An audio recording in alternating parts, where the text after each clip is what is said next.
Per què no s'ha investigat prou sobre el dolor que causa la menstruació?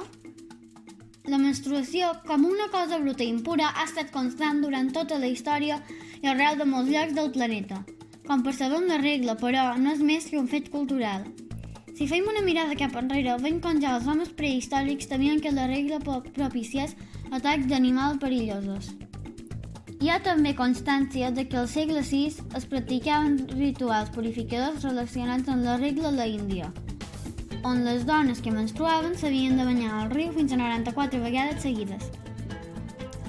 Fins fa poc estava prohibit que les dones que menstruaven rebessin la comunió. Fins i tot en un text de la Bíblia es xerra de la impuresa de la dona en la regla.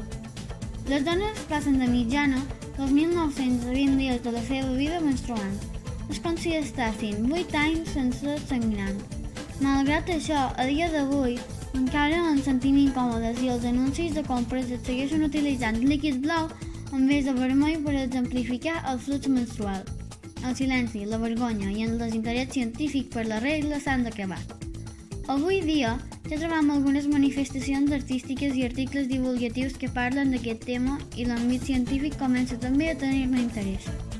Menstruar no ha de fer mal, i si fa mal, s'ha d'investigar per què, ja que moltes vegades aquest dolor és el principal símptoma de malalties greus, com pot ser l'endometriosi. I per això volem que tu també estudis una carrera científica, siguis dona o home, perquè és feina de totes i de tots. Si la meitat de la gent no ens dona suport, no serveix de res. Recorda, hem de fer ciència de la diferència.